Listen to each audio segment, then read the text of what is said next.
Lily of the Valley, Convallaria majalis, another heart herb.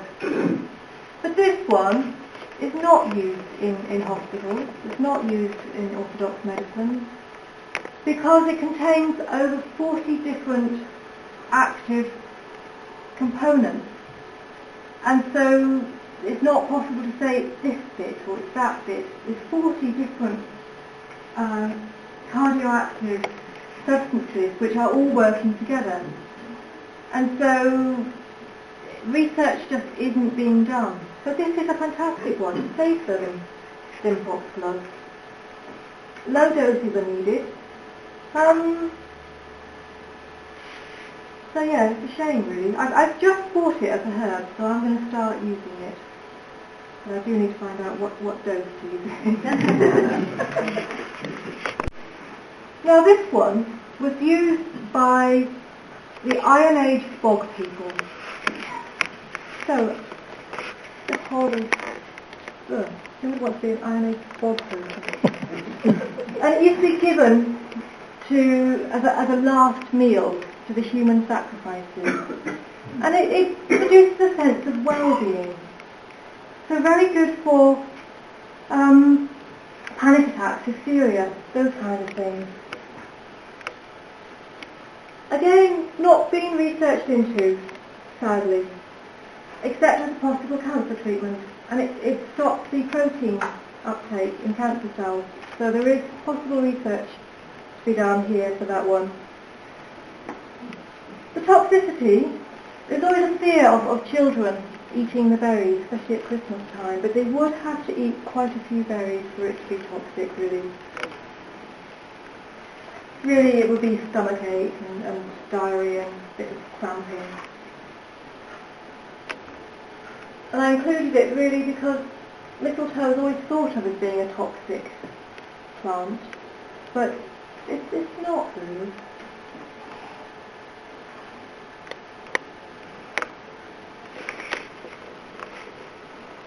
Again, not one that I could find growing.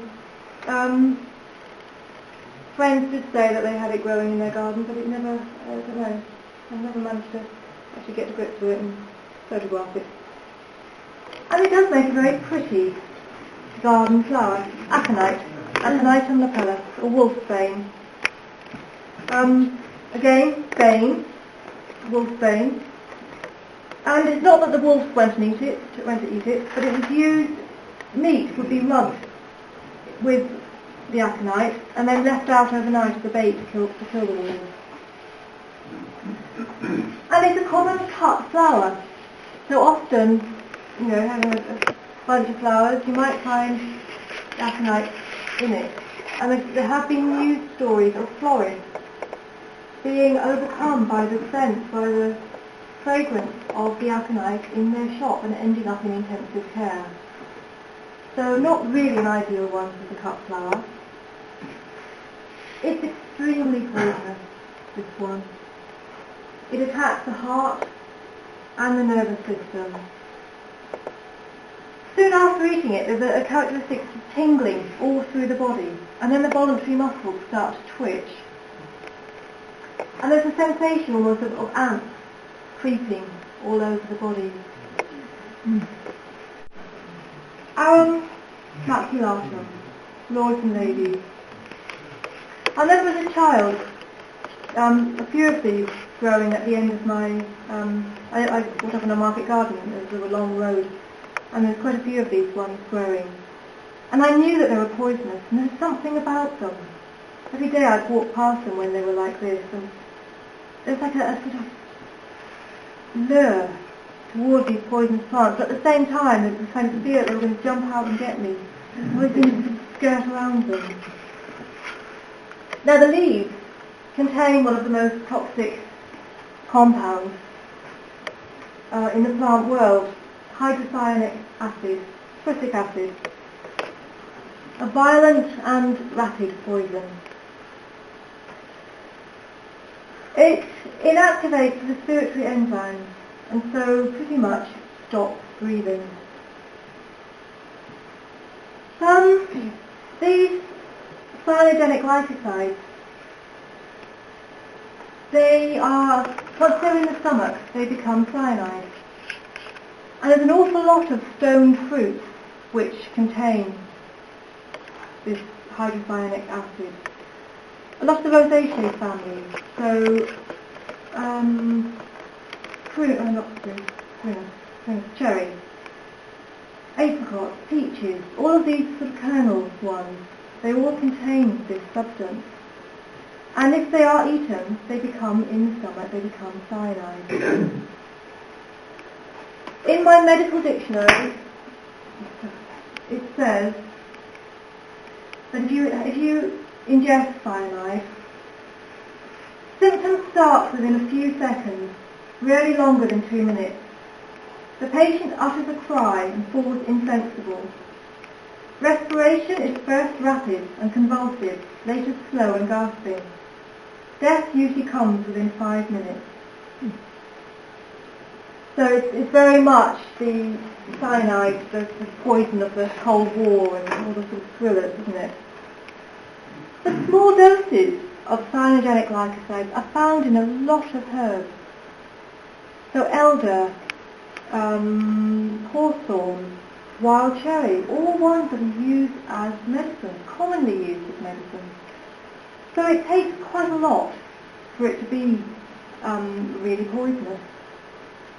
And there were stories of somebody saving up loads and loads of apple pips and eating them all in one go. I can't remember if they actually died or not, but that was a big dose of cyanide.